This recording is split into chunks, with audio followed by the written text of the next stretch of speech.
if you think back to the traditional landscape of 30 years ago, you had a green lawn and then you had a row of boxwoods in front of your house, and that was basically it.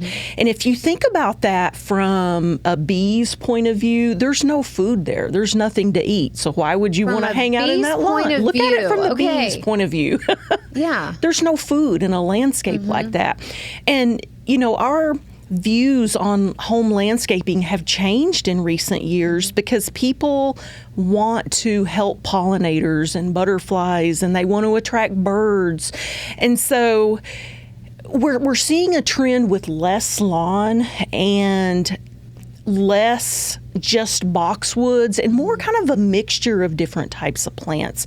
And I often hear, well, you know, I like a traditional landscape, a traditional landscape look, but you can still have a traditional landscape look and have plants that are going to be beneficial for the environment as well. Hello, everyone, and thanks so much for joining us for another episode of At Home with Emily, a podcast about creating a life you love. I am so glad you're here with us today. My name is Emily Wood. I'm your host, and my guest today is Kelly McGowan, and Kelly is a very skilled and seasoned horticulturist. Today, Kelly and I were talking about what did we really want to focus on when it comes to the design side of things and when it comes to your lawn and residential lawns. And there is a relatively new idea out there that you may have seen around town, and it's the idea of native plants. Right. What would naturally grow here in the Ozarks? What is not something that we trucked in from several states away and tried to make it survive and very water intense and all the things. But what are some of the native plants that are actually beautiful that we can make work in our own landscaping, and even taking that a step further if you want. So we'll start with the native plants, and then we'll back into the idea of reimagining your landscape altogether. Right. In a way that is more natural looking, very beautiful, but it's going to look different from what you probably have now or have seen in the neighborhood, right? Right. And so you're going to help walk us through that. Yes. And I do not pretend that this is my area of expertise, and that is why I called you and begged you to come on because you're so good with this stuff. But when we're talking about native plants, and specifically like we're looking probably Southwest Missouri, maybe down into Northwest Arkansas, but also a lot of the Midwest, they're going to have some of the same ones. What are some of the top ones that come to mind for you that you would love to see more of that you know would thrive in this area? Right. Well, one that comes to mind is milkweed. And for those that are not familiar with milkweed, it is a native plant, native to many states in the U.S., including Missouri, and it is the only host plant for the monarch butterfly. And so the female monarch lays her eggs on milkweed plants. The caterpillars eat the foliage, and they turn into monarch butterflies. But not only is milkweed, the host plant for the monarch butterfly, the flowers are incredibly beautiful, and they're full of nectar. And so you will attract other pollinators and other types of butterflies. So not only do you have the beautiful flowers in your yard, you're bringing in, hummingbirds and butterflies and pollinators, and you can watch those as they feed on those plants. All the guys that we like to have around. Right, absolutely. Now, does that need a lot of sun?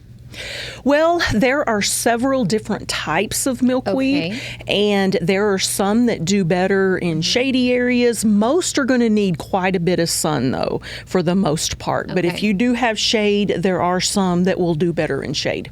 Okay. Yeah. And not hard to grow? Very easy to grow. And as a matter of fact, now that there is, a lot of people know that monarch butterflies, their population is in decline. Yes. Milkweed is more popular than ever, and it's easier to find than ever. So you should be able to find it easily, and it is very easy to grow. Okay, so, and we'll circle back to that, the importance of the creatures that are relying on the plants that are supposed to be around here that we've been clearing away very systematically for all of our new developments. Yeah. What is another type of plant that comes to mind? Because I know there's a couple more that are really important and pretty. Right. One that comes to mind is our native trees. When homeowners want to plant a tree, I would really encourage them to consider our native hardwood species, oaks. Hickories, things like that. I often hear, well, if I plant an oak tree, I will never be able to enjoy it.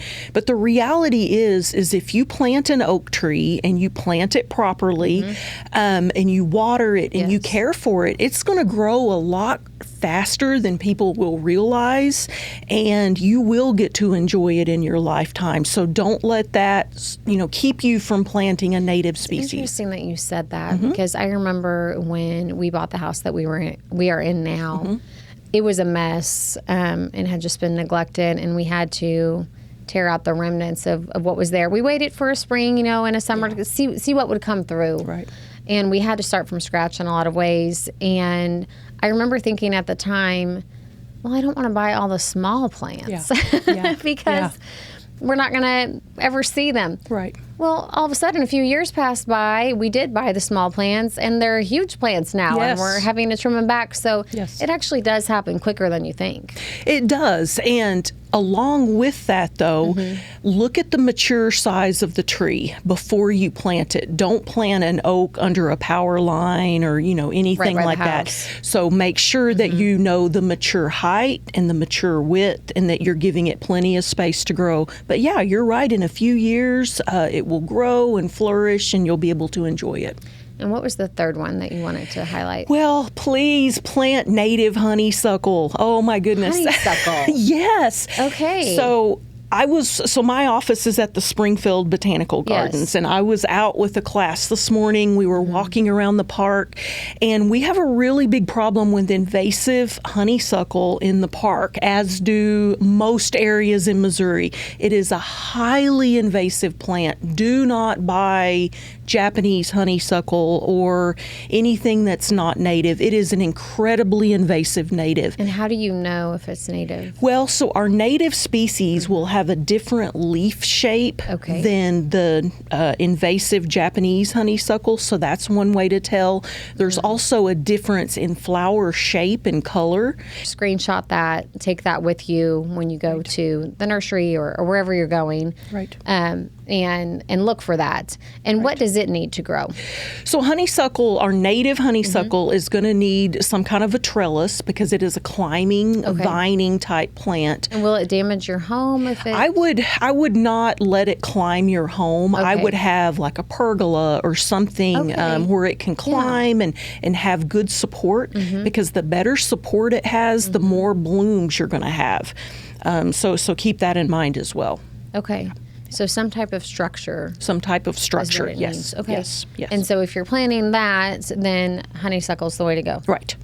Native honeysuckle. Native honeysuckle. And I focus on that because, unfortunately, the invasive honeysuckles are still sold at garden centers. So when you're out shopping for plants, be aware of that and don't accidentally bring one home. You'll regret it. You'll regret it. And so will everyone for hundreds of years.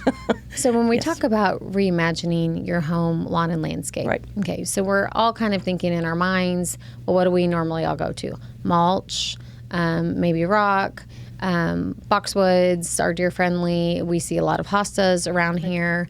And it's all planned and placed. I mean, I'm a designer, and so I know what clients are looking for the front of their homes.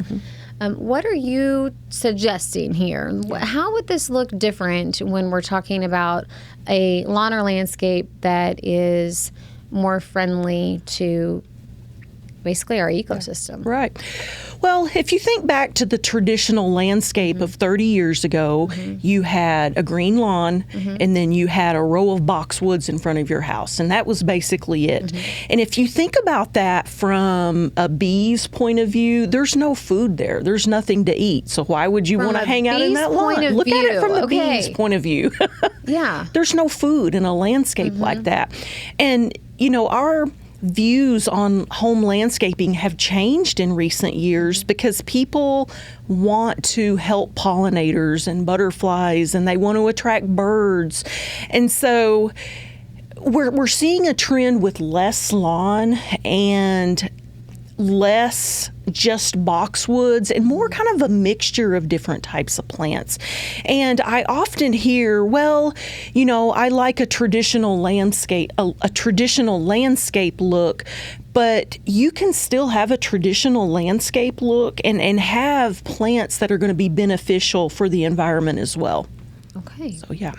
So when we're talking about baby stepping into that, is it just a matter of adding some of those plants into what you already have? Exactly. It doesn't have to be a huge, arduous task where you're ripping everything out and starting from scratch. Just start small, and maybe this year, maybe add 5 new plants and see how they do in your lawn. And then you can increase it over time. You don't have to do it all at once. Yeah. And you have mentioned the monarch butterfly, which we know is struggling with finding habitats, right? Right. And then you've mentioned the bees, which I've heard back and forth. I've heard over the years that the bees are struggling, and then I've heard it wasn't as bad as we thought. But we do know that both of those creatures are looking for these type of plants. Why is it important for us to be a part of that and provide them somewhere to go? Well, when we think about protecting our pollinators, a lot of times we think about large scale, like, a piece of property with 100 acres. In reality, most homes have about a quarter acre, give or take a little bit, and more acreage is owned by homeowners than any other type of land ownership in the United States. So if each one of us just put a few good pollinator plants in our home lawn, just think about the difference that could make in protecting some of these species. And you don't have to do a lot. If each of us just do a little, it can be very, very helpful. And how important are those species to the ecosystem overall? They're incredibly important. There's things that eat bees, and then there's things that eat those things. So they're part of the food chain, but bees also pollinate our plants that give us fruits and vegetables. So they're important for us as well. Not to mention the honey. Which is, yes, absolutely. Well, Kelly, I think that gives us all a little something to think about as we're in the midst of planting season and looking ahead to what's going to grow this summer. And why not mix it up a little bit and be a part of the solution for the ecosystem too. Yes. Thank you so much. Thank you. And thank you guys so much for joining us for this episode of At Home with Emily. For those of you who are watching on YouTube, please be sure like and subscribe so you're notified when our next episode drops. We drop a new one every Wednesday. You can also head to AroundTheOzarks.com to sign up for our daily newsletter. And you can always follow Around the Ozarks on social media. We'll see you next time.